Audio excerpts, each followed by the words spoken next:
আসসালামু আলাইকুম। এখন তৈরি করে দেখাবো হেলদি এবং সুস্বাদু সাগুর ডেজার্ট। এই ডেজার্টটি রোজার দিনে খুবই স্বাস্থ্যের জন্য উপকারী। কিভাবে খুব সহজে অল্প সময় তৈরি করবেন চলুন দেখে নিই।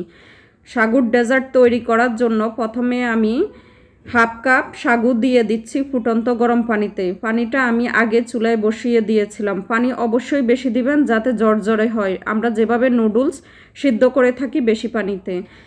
সাগুটা সুন্দর দেখানোর জন্য আমি এখানে জর্দা ফুড কালার দিয়ে দিয়েছি। আপনার কালারটা না ইউজ করলে স্কিপ করতে পারবেন। সাগু হয়ে গিয়েছে প্রায় আমি 15-16 মিনিট বয়েল করেছি। এখন নামিয়ে ভালো করে ওয়াশ করে নিব। একটা স্ট্রেনারে এখন সেকে নিচ্ছি।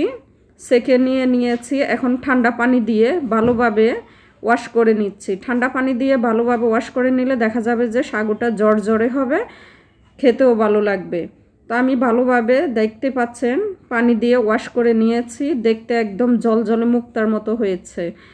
এখন অন্যদিকে একটি প্যানে আমি 2.5 কাপ দুধ দিয়ে দিয়েছি।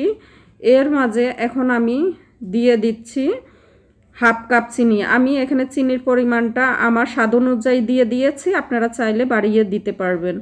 এর মাঝে দিয়ে দিচ্ছি 1/3 কাপ মিল্ক পাউডার। এখনও আমি চুলার আগুনটা অন করিনি। এখন দিয়ে দিচ্ছি 2 চা চামচ আগার পাউডার।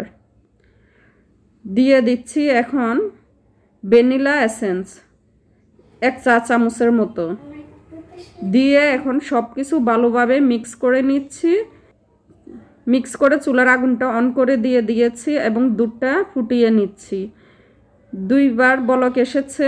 এরপরে চুলার আগুনটা লো করে দিয়ে দিয়েছি আর দুধটাও ঘন হয়ে গিয়েছে, দেখতেই পাচ্ছেন। এর মাঝে এখন দিয়ে দিব আগে থেকে বয়েল করে রাখা সাগু। দিয়ে দিয়েছি। এখন দেখতে অনেকটা জমাট বেঁধে আছে, টেনশন করার কিছু নাই। এভাবে চামচ দিয়ে ভেঙে ভেঙে দিবেন, দেখতে পাবেন কিছুক্ষণ পরে সাগুর দানাগুলো আলাদা হয়ে গিয়েছে এবং দেখতেও খুব সুন্দর দেখাচ্ছে। একদম নুডলসের মতো জড়জড়ে হয়ে গিয়েছে আলাদা আলাদা। এভাবে আমি কিছুক্ষণ নেড়ে নিচ্ছি মিডিয়াম হিটে। 2-3 বলক আসার পরে আমি এখন চুলাটা অফ করে দিব আর দেখিয়ে দিচ্ছি। এটা পাতলা নামিয়ে নেবেন, ঘন করে নিলে একদম আঠালো হয়ে যাবে।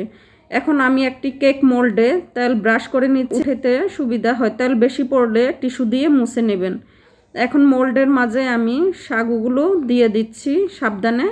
আপনারা এইভাবে ডালতে না পারলে একটা চামচ দিয়ে আস্তে আস্তে করে ঢেলে নেবেন। সাইডটায় মুছে নিচ্ছে একটা টিস্যুর সাহায্যে। এখন একদম ঠান্ডা করে নেব। ঠান্ডা করে নেওয়ার পরে আমি 2-3 ঘন্টা ফ্রিজে রেখে দিয়েছি। রেখে দেওয়ার পরে এখন নামিয়ে দেখাচ্ছি। দেখেন কিভাবে সেট হয়ে গিয়েছে, গায়ে থেকে একদম খুলে খুলে আসতেছে। তবে এটা যদি এভাবে খুলতে যান খুলে আসবে না। আমি দেখিয়ে দিচ্ছি, দেখেন দৌড়লেই মনে হয় যে আলগা হয়ে যাচ্ছে। তো এটা আমি এভাবে আলাদা করে নিব সাইডগুলো, আর ভিতরের সাইডটাও এইভাবে আলাদা করে নিচ্ছি। নেওয়ার পরে এর মাঝে এখন টুথপিক দিয়ে দিচ্ছি যাতে সুন্দরভাবে উঠানো যায়। আলাদা করে ধরে এইভাবে টুথপিক দিয়ে দিতে হবে। তো আমি এভাবে চারিদিকে এখন টুথপিকগুলো দিয়ে দিচ্ছি। দিয়েছি। এখন একটা প্লেট দিয়ে উপরে সাগুর ডেজার্টটা আনমোল্ড করে নিব। দেখেন কত সহজে এখন বের হয়ে আসতেছে। এটা যদি আপনারা টুথপিক ছাড়া এমনিতেই বের করতে যান তাহলে ভেঙে যেতে পারে, এভাবে সুন্দর ডিজাইনটা আসবে না। আপনাদের হাতের কাছে যদি এই মোল্ডটা না থেকে থাকে আপনারা যে কোনো প্লাস্টিক বক্সে, আইসক্রিম বক্সে বসাতে পারেন।